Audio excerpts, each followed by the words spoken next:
Здравейте и от новия влог. Аз не се показвам, за да не обръщам камерата, понеже качеството се влошава и затова ще снимам само с предна камера. И без това, което искам да ви покажа в момента е покупките ми от сега или по-скоро ето това, което открих. Понеже сега не пия кофеиново кафе, си взех без кофеиново, ето това синичкото там. Но исках да пробвам и нещо като с цикория. И това тук ми хареса, защото има цикория. Има и малко изсушени, как се казваха сега? Смокини. Точно така, смокини. И се разтваря, може с вода, може с мляко. Сега ще го направя и като го опитам, ще се включа да ви кажа как е. Сега с камерата. Все още не съм го опитала, но даже не е разбъркано, просто защото иска да ви покажа какво представлява, малко като стърготини. Супер странно. Сега ще го разбъркам и ще го опитам, но трябва да изключа камерата и така. Ето го и разбъркано. Опитах го и искам да ви кажа, че един път много ми хареса. Заради което съм много доволна. Разнообразие от безкофеиновото кафе, което така или иначе исках да спра, защото знаете си извлича кофеина по химичен път. И пак не ми е окей за сега. Това е супер. Ако си намерите нещо подобно, препоръчвам. Исках да ви покажа и ето този тоник. Нищо не се вижда от него. Тоник на Веледа, който открих намален сега в магазина и съм доволна, защото нищо не се вижда сега. Кофти. 2 в 1, освежаващо почистване, нормална до смесена кожа. Моята е нормална. На места е смесена определено. Ще го пробвам. На Веледа продуктите харесвам, защото е натурална козметика. Не е нужно да чета постоянно съставките, особено сега, когато ми е толкова важно, докато съм с бебчо. Да нямам нещо по себе си така по-вредно. И нямам и време в същото време да чета и съставките, но за Веледа съм сигурна, че няма как да са лоши, понеже знаете натурална козметика и всичко, което съм им пробвала, ми влияе добре. Сега ще пробваме това, защото имах нужда от нещо, което сутрин да ми почиства и освежава лицето едновременно, така по-бързичко, да не трябва да е с някакви лосиони или пък гелове за почистване. И ще видим как ще се справи това. То всъщност за сутрин със сигурност ще ми е добре, защото няма какво толкова да почиства, освен остатъците там от вечерта, нали, където са се отделяли мъртви клетки и така нататък.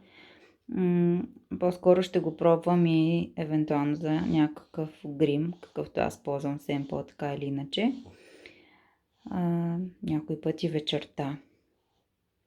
И после ще ви дам отзив, ако някой се интересува. Едно бързо включване от неделя. Ние сме с Давид тук на леглото, което чувате ето машинката му за белия шум, която между другото много препоръчвам. Ако някой иска да ми пише, ще му дам линк. Че ако никой не се интересува, няма смисъл да го качвам. Но идеята ми на включването беше ето тази е закуска в леглото, която получих, когато си прикован с бебето и не можеш да станеш да се нахраниш. Макар че аз си закусих, а сега е колко 10:30. По-скоро ще е като някаква междинка закуска. И може би по-късно ще обядвам в случая. Но ето, получих я в леглото. Иначе, между другото, през седмицата е така, като сме с Давид, защото той като се наспи сутринта, събужда се, преобличаме се, малко поиграем И след това той пак е изморен, пак трябва да спинка. Спинка обаче е така с мен. И направо ми е ставало лошо, нали, защото спиме така до обяд. Че и след обяд е ставало, явно или ми пада кръвното, може би да, и ми се дояжда много, става ми лошо. Но сега този проблем е избегнат благодарение на Геннади. Ето с зеленчук, пълнозърнест хляб. Идеално. Хайде, заемам се, докато не са изсинали сандвичите. Вижте сега тук какво е тъмно. И тук насам се изчиства. Точно с тази цел ще ходим и нагоре. Тръгнали сме за Зател. Ето, там е синичко. А пък при нас от седмици е такова. Не е такова, само бяло. Е така. Затулено. Мъгла. А това е друга работа. Радваме се като малки дечица на чистото небе. След малко и слънчицето като ни огрее, съвсем ще сме доволни. Ще ви снимам отгоре.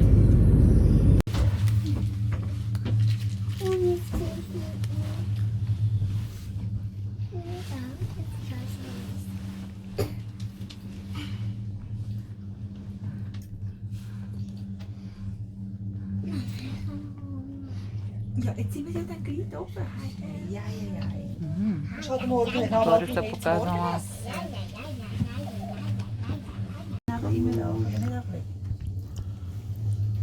И вече сме над мъглата.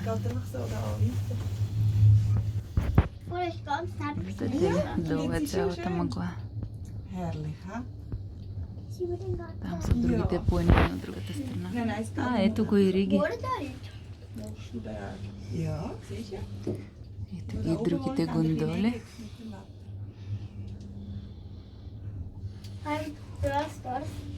Слънчево. Du, wow. Also insgesamt, in total, so gut. Като море, наистина. Бяло море. Wirklich? Ама на камерата даже не се вижда тъй хубаво. Gibt es auch neue Figürchen? Ich habe ein ganz ein gutes Start-up. Mythisch ist aber außerhalb aber nicht so.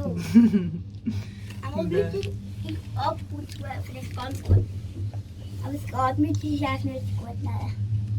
Meistens. И тук си живеят и хора, нали? Und wir können da keinen. Еми в планината, да, смисъл не са само такива. Ириан Wenn Бонанг. man epische kann man epische, wenn man super selten kann man super selten, wenn man seltene. Ще слизаме сега. Ето вече сме горе. Тъкмо сега дойдохме на тая парзалка, Дани се пуска.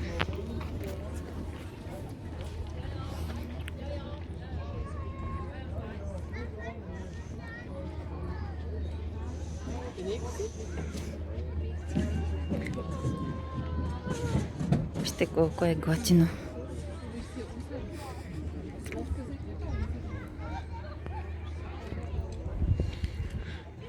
Синьо небе, зелени гори. Аз ще ви го покажа и после. Тук са направили и така за децата, освен тия парзалки. Има и други, има батут голям за скачане, едни рингове, по които да се пускат децата. Много е забавно. Така в планината са го направили така за децата. Същевременно си има и пътеки. Много дълги пътеки. Има с игри също по тия пътеки да решаваш различни загадки. Изобщо супер добра идея. И е на колко? Над 1000 метра надморска височина. 1100 и няколко или 1200 и няколко, ще ви излъжа. Мъглата е някъде до около на 1000 метра. Оттам нагоре е слънчево в момента. И аз, сега ще ме видите, съм с ушанката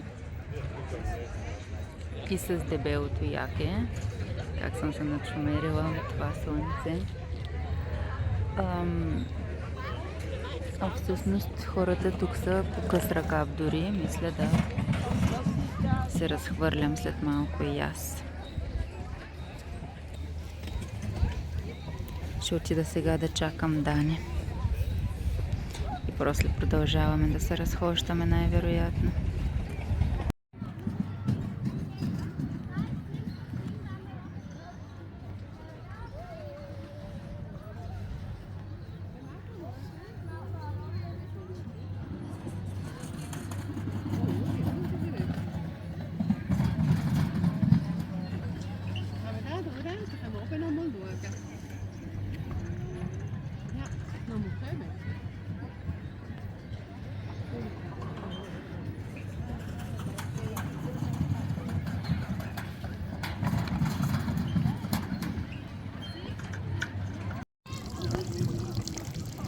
Спряхме да си напълним малко вода. Свежа алпийска вода от тая чешмичка. Вижте колко готино е направена така с ръчички. И самото, как да го кажем това отдолу, самия камък е във формата на сърце. Доста е студена. Хубаво, че пече.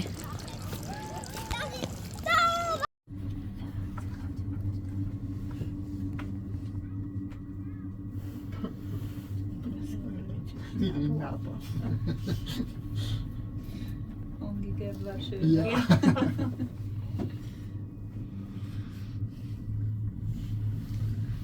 Jetzt ja froh, bist du abgeschwommen.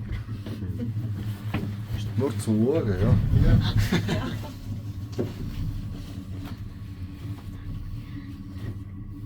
Здравейте и от понеделник. Както видяхте, вчера беше неделя, ние ходихме на сател и не можах да снимам обаче много, въпреки че се канех, защото ми падна батерията на телефона, но да, беше много приятно местенце, което бих препоръчала на всички семейства с малки дечица. Наистина е прекрасно както за разходки на чист въздух в планината, така и също има и места за игри. Аз не можа да ви ги покажа точно тези трамплините, батутите и ринговете, но да, наистина се заслужава. Качваш се догоре до ливче, то между другото е и ски зона, така че за феновете на ските също може. То е затворено, тия съоръжения са затворени вчера детските, скоро декември би трябвало да откриват сезона на ските. И така, беше много приятно. Днес започнахме вече новата седмица. Добре. Дани си е на училище. Ние с Даби сме си вкъщи, Геннадий е на работа. Като казах Геннадий, някои от кадрите са негови вчера. Тези, които са по-лоши, въпреки че си мисля, че с неговия телефон стават по-хубави, но уви, може би да е от свалянето, понеже ги прикачих на почтата, за да мога да ги сваля на компютъра. Както и да е, качеството със сигурност не е добро. Не знам дали от телефона или от прекачването, за което се извинявам, но да, понякога така се получава. И сега нещо, за което исках да си поговорим преди да закрия този влог, е менталната устойчивост, защото мисля, че през този месец е доста добре да се говори на тая тема, да се замислим на това и да се опитаме да сме ментално устойчиви с падането на температурите, по-тъмното време, водещо до такива по-меланхолични настроения, някой, който е по-обилен и депресия и така нататък. Затова исках да си поговорим за менталната устойчивост, която за мен е вътрешната сила, тази, която ни помага да се изправим след всяка буря и да сме по-силни и със сигурност по-различни макар това да не е толкова добре за някои от околните, но за самите нас със сигурност е добре. Това е един инстинкт за самосъхранение, един